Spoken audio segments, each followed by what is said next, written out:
Bismillah,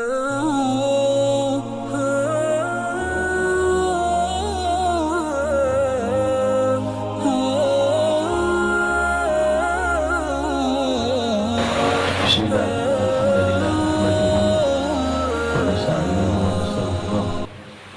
Na'udzu billahi min shururi anfusina wa sayyiati a'malina, man yahdihillahu fala mudilla lahu wa man yudlil fala hadiya lahu. Wa asyhadu an la ilaha illallah wahdahu la syarika lahu wa asyhadu anna sayyidina Muhammadan 'abduhu wa rasuluh. Arsalahu bil huda wa dinil haqq liyudhhirahu 'ala ad-din kullihi walau karihal musyrikun. Allahumma salli wa sallim wa barik wa karrim wa majid wa 'azzim wa takarram wa tahnan ala sayyidina wa habibina wa qurrati a'yunina wa tabibina wa maulana Muhammad. الفاتح لما أغلق والخاتم لما سبق ناصر الحق بالحق الهادي إلى صراطك المستقيم وعلى آله وصحبه حق قدره ومقداره العظيم. أما بعد, yang sama-sama kita hormati para habaib, bil khusus Al-Habib Umar Al-Badri, dan juga para habaib yang lain yang tidak bisa saya sebutkan satu persatu. Para asatidz, bil khusus Al-Habib Ali Al-Hindwan dan juga Al-Ustadz Suyuti, dan juga tuan rumah Haji Heri Hartawan. Ya, insyaallah mudah-mudahan semuanya dan kita semuanya juga diberikan Allah Subhanahu wa taala keberkahan dari majelis ini, insyaallah mendapatkan kecintaan dari Nabi Muhammad sallallahu alaihi wa ala alihi wasallam. Amin ya rabbal alamin. Karena kunci mendapatkan cinta Allah harus lewat Nabi Muhammad. Pintu yang lain sudah ditutup. Satu-satunya pintu menuju Allah lewat Nabi Muhammad. Coba kita perhatikan dalam Al-Quran. Allah Subhanahu wa ta'ala berfirman, innal ladzina yubayyi'unaka innama yubayyi'una Allah. Hei Muhammad, yang membaiat kamu berarti membaiat Allah. Sama aja. Tangannya Allah sama tangannya Nabi sama. Disamakan oleh Allah. Yang kedua, Allah Subhanahu wa ta'ala berfirman, wa may yuti'illaha war rasul. Selalu disandingkan Allah, taat kepada Allah dan taat kepada Rasul. Kemudian Allah Subhanahu wa ta'ala juga berfirman, Allahu wa rasuluhu ahaqqu ayyurbuh. Allah dan Rasulnya itu wajib untuk dicari ridhonya. Perhatikan baik-baik. Di sini Allah firmannya ayyurduhu. Hu itu kalau di dalam bahasa Arab mufrad, satu. Maknanya untuk satu. Padahal sebelumnya Allah bilangnya Allah dan Rasul, harusnya dua. Kalau dua berarti yurdu huma. Ya enggak? Harusnya yurdu huma. Akan tetapi di sini Allah mensatukan. Allah dan Rasul yang harusnya berdua dijadikan Allah bersatu. Ini menunjukkan ridhonya Allah dan Rasulullah itu sama. Sallu ala Nabi Muhammad. Ya, tapi luar biasa Nabi Muhammad SAW. Urusan kiblat bukan cuma keriduan, urusan kiblat. Coba kita ulangi kisah bagaimana perpindahan kiblat. Ketika kiblat masih menghadap ke Baitul Maqdis, Masjidil Aqsa, Nabi Muhammad gelisah. Ya, karena orang-orang Yahudi mencemooh Nabi Muhammad. Muhammad itu kiblatnya sama kita sama. Kiblatnya sama. Apa bedanya Muhammad sama kita? Islam sama Yahudi, kiblatnya sama, menghadapnya sama. Orang Yahudi kan di sana menghadapnya. Tapi gelisah, Nabi itu paling gak senang kalau sama dengan orang Yahudi, orang Nasrani. Harus beda. Harus beda. Contoh puasa Asyura. Puasa Asyura itu kan orang Yahudi puasa. Dan Nabi Muhammad bilang, kalau saya masih hidup sampai tahun depan, tanggal 9 saya puasa, biar beda. Bukan cuma tanggal 10, sama persis. Kalau saya hidup sampai tahun depan, Nabi nggak hidup sampai tahun depan Nabi cuma berandai-andai. Seandainya saya hidup sampai tahun depan, tanggal 9-nya sebelum 10 Asyura saya puasa. Biar apa? Biar beda. Urusan pakaian, fashion, Nabi juga perintah. Farqu ma bainana wa bainal musyrikin al-ama'im fawqal qalanis. Perbedaan kita dengan orang musyrik, kalau pakai imamah itu di dalamnya ada kopiahnya. Kalau orang-orang musyrik itu cuma asal diginiin dok, nggak pakai apa? Peci. Nah, itu dibedakan sama Nabi. Nabi nggak seneng sama, nggak mau sama Nabi Muhammad. Nabi Muhammad kalau makan nggak bersandar. Kenapa? Orang-orang musyrik kalau makan sukanya bersandar. Nabi nggak mau sama, harus beda. Sallallahu alaihi wasallam. Kembali ke tadi kiblat. Nabi gelisah. Nabi melihat ke langit. Ibaratnya itu kayak kontak batin begitu. Lihat ke langit. Belum doa, belum minta, belum bilang, belum bicara ke Allah. Baru lihat. Allah langsung respon. Qad nara taqalluba wajhika fis sama. Ibaratnya kalau bahasa kita, saya lihat-lihat kok kamu kok sering melihat wajah kamu, sering memalingkan wajah kamu ke langit. Lihat-lihat kamu kok melihat ke langit terus Muhammad ya. Falanwalliyannaka qiblatan tardhaha. Kamu mau menghadap mana? Tak turuti. Mau menghadap mana? Barat, timur, utara, selatan. Silahkan pilih. Allah yang nuruti. Bayangin. Allah nurutin kemauan Nabi Muhammad SAW. Apa nggak luar biasa itu? Kamu mau menghadap mana? Mau dipindah kemana? Arahnya? Tak turutin. Fawalli wajhaka syatral masjidil haram. Ketika Nabi menghadap Ka'bah, Masjidil Haram, Allah bilang, fawalli wajhaka syatral masjidil haram. Sesuai permintaan Nabi Muhammad sallallahu alaihi wasallam. Sallallahu Nabi Muhammad sallallahu alaihi. Kita perhatikan tadi Allah firman-Nya qad nara taqalluba wajhika. Wajah Nabi disebut dalam Al-Qur'an. Alam nashrah laka sadrak. Dada Nabi disebut dalam Al-Qur'an. Alladzi anqadha dhahrak. Punggung Nabi diabadikan dalam Al-Qur'an. Wala tamuddanna 'ainaika. Kedua mata Nabi diabadikan dalam Al-Qur'an. La tuharrik bihi lisanak. Lisan Nabi diabadikan dalam Al-Qur'an.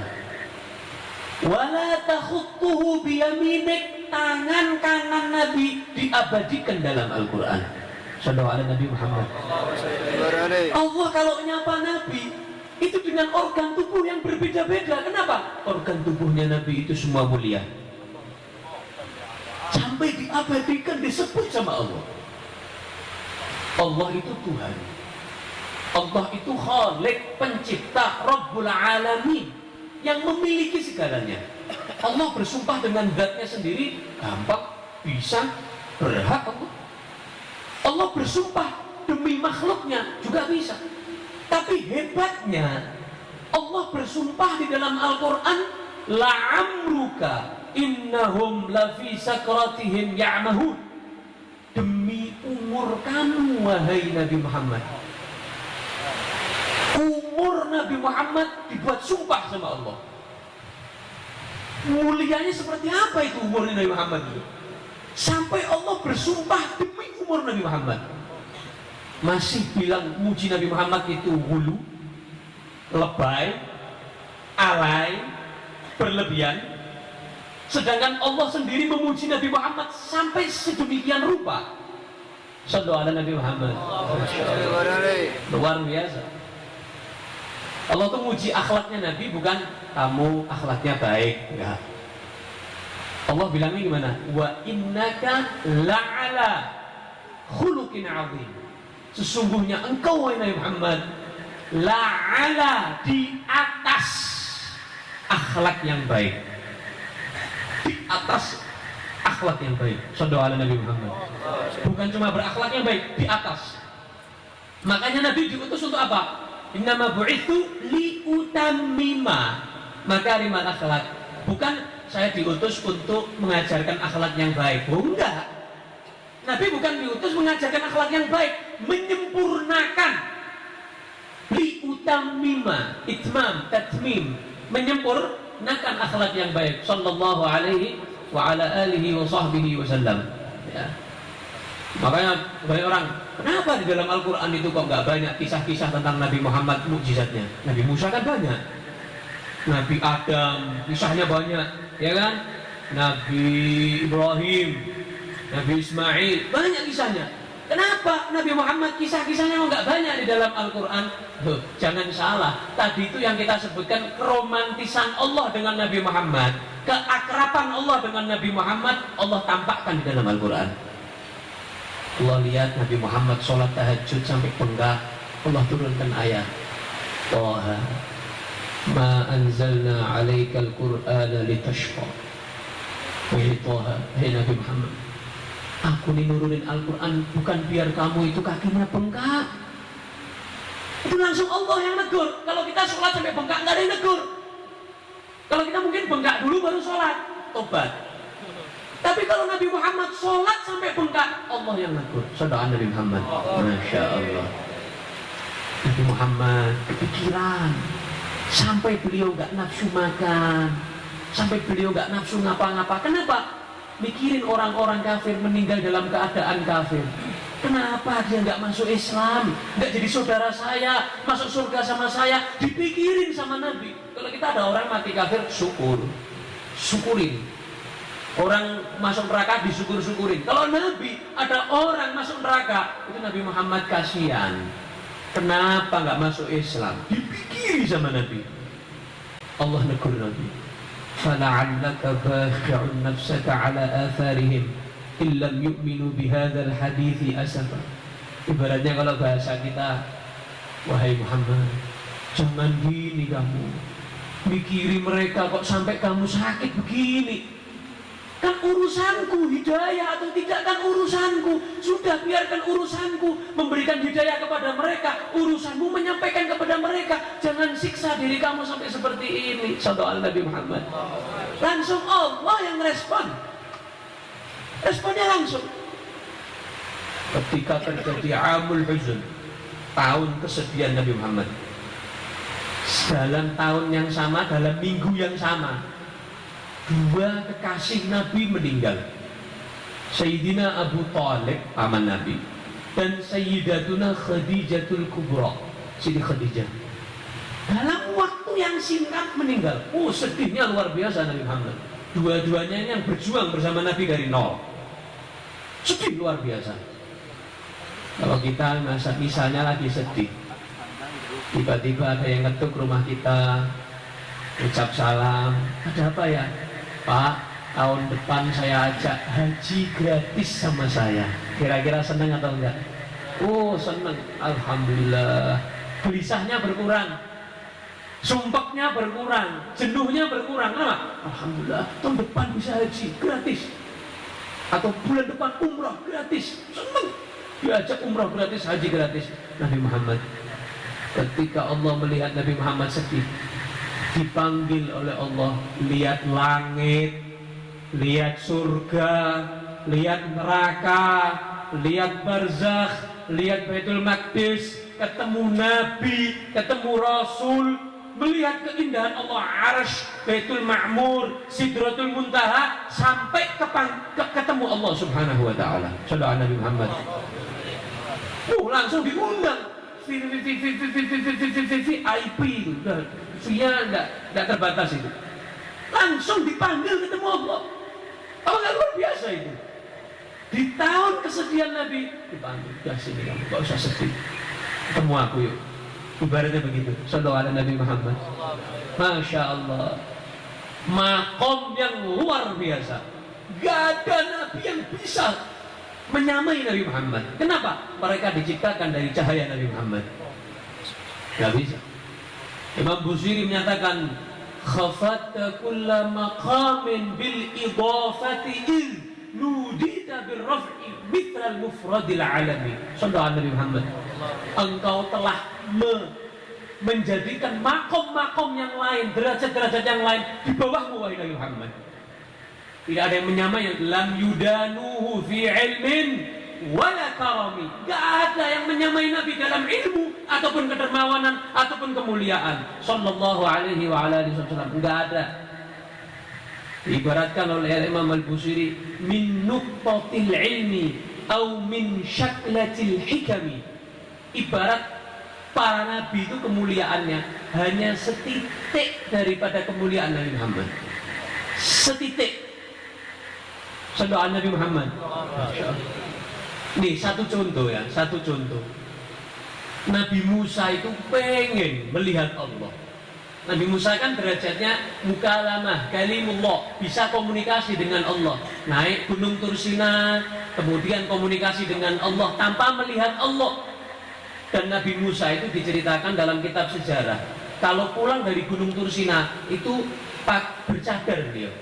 Bukan seperti perempuan, maksudnya mukanya ditutup, telinganya ditutup. Kalau zaman sekarang headset gitu, beliau ditutup telinganya. Kenapa? Beliau merasa jijik dengan suara makhluk setelah mendengar suara Khalik. Itu baru suara, itu baru komunikasi. Tapi jangan kita bayangkan suara Allah seperti suara makhluk. Itu bab tauhid, bab akidah, nggak boleh. Allah tidak dalam batas ruang atau waktu atau sama dengan makhluk. Mukhalafatuhu lil hawadith. Itu masalah lain, masalah akidah, masalah tauhid. Jangan kita bayangkan sama. Intinya Nabi Musa pulang dari situ, beliau sampai berhari-hari, berbulan-bulan gak mau ketemu orang. Kenapa?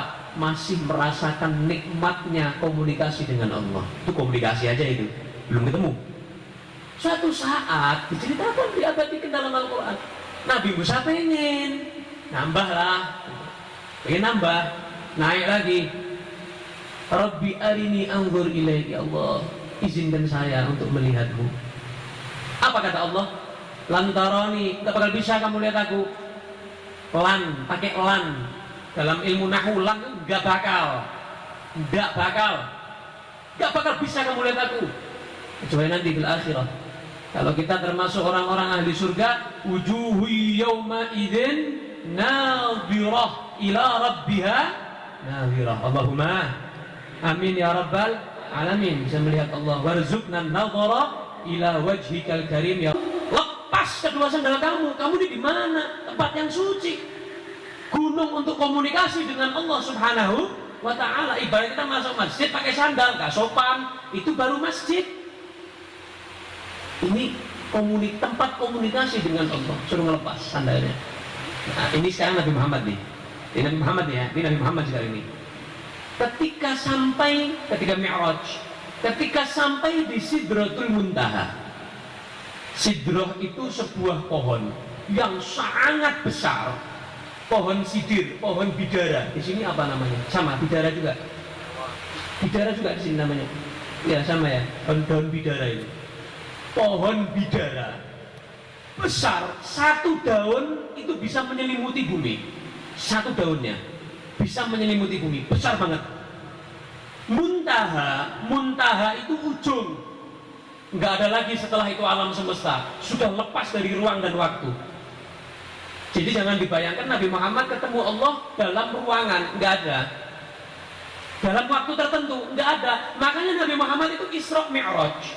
Kita bayangkan, dari Mekah ke Palestina, ke Masjidil Aqsa itu sudah ribuan kilometer. Ya. Kita bayangkan kalau naik pesawat, kecepatan pesawat aja, nggak pakai kaca pesawatnya misalnya, kacanya bolong semuanya. Kira-kira mati nggak itu dalam rumah orang? Mati. Naik mobil di jalan tol kecepatan 200 km nggak ada kacanya, mati nggak tuh orangnya tuh? Mati. Kita pakai mobil aja kaca, pakai sabuk pengaman. Kalau naik motor pakai helm, pakai jaket, kan begitu. Nabi Muhammad naik buruk, kecepatannya melebihi kecepatan cahaya, kecepatan suara, kecepatan apapun. Belum berkedip itu sudah sampai. Jadi masih gini, itu sudah sampai itu. Belum, begini itu sudah sampai. Buruk dari cepatnya buruk. Tapi Nabi Muhammad naik buruk nggak pakai helm. Nabi naik buruk nggak pakai jaket. Tapi apa? kekuatan yang luar biasa, kekuatan ilahi yang luar biasa. Sallallahu Nabi Muhammad. Pada darah daging, sama kayak kita darah daging, tapi bisa kuat melewati semua itu, kekuatan yang luar biasa. Sampai ke Sidratul Muntaha. Sampai ke Sidratul Muntaha, malaikat Jibril minta izin, Nabi, saya nggak bisa ikut lagi. Saya cuma sampai di sini. Makom saya, derajat saya cuma sampai di sini. Kenapa? Karena kalau seandainya Nabi, saya melanjutkan perjalanan, walaupun saya hanya seujung jari, saya memberanikan diri untuk melewati Sidratul Muntaha, lah taroktu, saya akan terbakar, gak kuat. Itu malaikat, pemimpin malaikat Jibril, ciptakan dari cahaya. Nabi Muhammad melewati Sidratul Muntaha, nggak ada masalah. Bahkan ketika ketemu Allah kembali, kemudian ketemu Nabi Musa, disuruh untuk diskon sholat, berangkat lagi, diskon lagi, berangkat lagi, diskon lagi, sampai 9 kali, sampai 5 waktu. Coba bayangkan kalau nggak ada diskon. Kalau Nabi Musa itu tidak menganjurkan Nabi Muhammad untuk minta diskon ke Allah, bayangkan 50 waktu itu setiap setengah jam sekali adzan. Bener gak? 50 waktu, satu hari 24 jam, nggak sampai setengah jam adzan, nggak sampai 25 menit adzan, 25 menit adzan, gitu terus. Itu bukti manfaat yang sudah di alam barzakh bisa memberikan manfaat kepada yang di alam dunia. Orang ziarah, itu kan sudah mati. Nah, bukti yang konkret, yang jelas, salah satu dalil yang kuat bahwa yang di alam barzakh bisa memberikan manfaat kepada yang di alam dunia yang masih hidup. Contohnya Nabi Musa ini, sampai kiamat kita dapat manfaat dari Nabi Musa. 5 waktu ini, diskonan itu semuanya. Nabi Muhammad ketika mau melewati Sidratul Muntaha, mau melepas sandalnya, masa ketemu Allah pakai sandal? Terompah Nabi itu. Apa kata Allah? Ketika Nabi Muhammad mau melepas kedua sandalnya, dilarang oleh Allah. Pakai sandal kamu. Nabi Musa cuma komunikasi, kelupaan pakai sandal, dimarahi sama Allah, suruh lepas sandalnya. Nabi Muhammad ketemu wujud asli zat Allah, mau melepas malah nggak boleh. Loh, kebalikannya itu. Saudara Nabi Muhammad. Dan hebatnya lagi, sandalnya Nabi bisa mengalahkan malaikat Jibril. Ya nggak? Sandal, terompah bisa mengalahkan cahaya. Malaikat Jibril terbakar, sandalnya Nabi nggak terbakar. Kenapa? Karena ikut mulia, karena yang pakai Nabi Muhammad sallallahu alaihi wa ala alihi wa sahbihi wasallam. Makanya Al-Imam Al-Busiri, Imam Busiri di dalam burdahnya, beliau ketika sudah bingung, ini saya mau muji apa lagi, ibaratnya saya sudah luar biasa, semua kemampuan saya saya kerahkan untuk memuji Nabi Muhammad. Sampai bilang begini Imam Busiri, فَمَبْلَغُ الْعِلْمِ فِيهِ أَنَّهُ بَشَرٌ. Intinya, sehebat itu, seperfect itu, seistimewa itu, beliau itu hanya manusia. Paham tidak maksudnya ini? Mungkin kalau kita kurang mencerna nggak paham. Apa maksudnya? Cuma manusia. Ya, bayangkan manusia bisa mengalahkan malaikat. Manusia bisa mengalahkan jin. Manusia bisa mengalahkan seluruh alam semesta. Beliau yang paling luar biasa. Nabi Muhammad bersabda, Adam famandunahu tahta liwa'i yaumil qiyamah. Adam sampai anak turunnya semua itu di bawah benderaku nanti di hari kiamat. Gak ada yang bisa menyamai Nabi Muhammad. Mendekati aja nggak bisa. Semua mengambil keberkahan Nabi Muhammad SAW. Kata Habib Ali dan Subdurat, "Fama min khuluqin fil bariyati mahmud illa wa huwa mutalaqqan an zainil wujud." Semua akhlak budi pekerti perbuatan baik di muka bumi ini semuanya diambil dari Nabi Muhammad SAW. Sumbernya Nabi Muhammad SAW. Imam Busiri bilang begitu. Ini manusia loh ya. Manusia bisa mengalahkan segalanya. Itu manusia. Hebat. Kemudian nggak bisa melanjutkan lagi. Apa lanjutannya ya? Bingung. Sampai beliau ngantuk, tertidur. Tidur, mimpi Nabi Muhammad SAW. Mudah-mudahan kita bisa mimpi Nabi Muhammad. Amin. Amin ya Rabbal Alamin. Mimpi Nabi Muhammad. Ketika mimpi Nabi Muhammad SAW, Nabi Muhammad bilang begini kepada Imam Busiri. Kenapa? Kamu nggak bisa ngelanjutinnya? Sudah, ibaratnya sudah berhenti, gitu. Nggak ada lagi lanjutannya di otaknya Imam Busiri. Saya lanjutkan. Nabi yang melanjutkan, wa annahu khairu khalqillahi kullihim. Itu Nabi yang melanjutkan. Ya, manusia biasa, tapi kata Nabi, wa annahu, dan sesungguhnya manusia biasa itu khairu khalqillahi kullihim, sebaik-baik makhluknya Allah. Manusia biasa bisa mengalahkan seluruh makhluk Allah. Sallallahu Nabi Muhammad. Masya Allah. Ya, itulah Nabi Muhammad. Gak bisa kita mau mensifatkan Nabi sampai seberapapun kemampuan kita, nggak akan mampu. Makanya di Sintuturah Habib Ali bilang apa?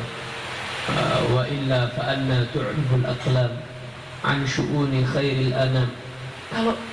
Kalau saya cuma ibaratnya, kalau saya ini hanya mengandalkan, Nabi Muhammad kan sudah disifatkan dalam Al-Quran, ngapain saya bikin maulid?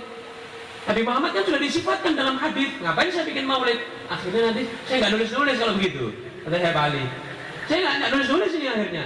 Saya nggak bisa menyampaikan kerinduan saya, kecintaan saya kepada Nabi. Sudahlah, paling tidak, walaupun ini la tafi bi'ushri mi'syari awsaf bidzalikal mawsuf, walaupun ini 1/100 daripada Nabi Muhammad, itu nggak sampai sebetulnya ini, kata beliau. Di maulid tiba, Syekh Abdul Rahman Ad-Daibai bilang begini, wa ma'asa ayyuqala fiman wasafahul Quran. Aduh, saya ini mau ngomong apa lagi ya? Ini manusia sudah disifati sama Al-Quran ini. Terus saya mau ngomong apa lagi? Katanya beliau. Ini Al-Quran sudah mensifatkan Nabi Muhammad. Terus saya mau bilang apa lagi? Wa a'rada an fadailihi at-Taurat wal Injil wal Zabur wal Furqan. Taurat mensifatkan Nabi, Injil mensifatkan Nabi, Zabur mensifatkan Nabi, Al-Quran mensifatkan Nabi. Terus saya mau ngomong apa lagi ini? Apa nilainya maulid saya ini? Apa nilainya qasidah dari saya ini? Saudara Nabi Muhammad. Masya Allah, para ulama itu mengakui semuanya kewalahan. Nggak bisa. Makanya ketika Sayyidina Ali dan Sayyidina Umar bertemu dengan Uwais Al-Qarani, singkat cerita, Uwais Al-Qarani itu radhiyallahu anhu, beliau bilang begini, Ali, Umar, kalian tidak tahu hakikat Nabi Muhammad, walaupun cuma bayangannya Nabi, kalian tidak tahu hakikatnya. Bayangkan, ini Uwais yang ngomong ini. Yang diajak ngomong khalifah ini Sayyidina Umar dan Sayyidina Ali bin Abi Thalib, menantu Nabi, mertuanya Nabi. Sayyidina Uwais berani bilang begitu, kalian berdua ini belum tahu hakikatnya Nabi. Padahal kumpul sama Nabi, padahal duduk sama Nabi, sholat sama Nabi, keluarganya Nabi, mertua sama menantu. Uwais masih bilang, kalian belum tahu, walaupun hanya cahaya, sedikit cahayanya Nabi, sedikit bayangin, kalian belum tahu hakikatnya Nabi Muhammad 100%. Apa kata mereka berdua? Benar kamu.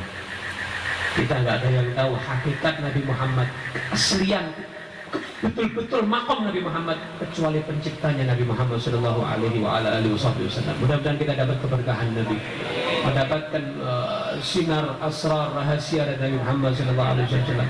Ya, kita bisa menghidupkan Nabi dalam kehidupan kita, rumah tangga kita, diri kita, anak-anak kita, sekolah-sekolah kita, pondok-pondok kita, insya Allah. Mudah-mudahan Nabi Muhammad hidup di dalam diri kita, di dalam hati kita, sehingga kita setiap hari selalu merasa Nabi Muhammad mengawasi kita. Amin ya Rabbal Alamin. Wassalamualaikum warahmatullahi wabarakatuh.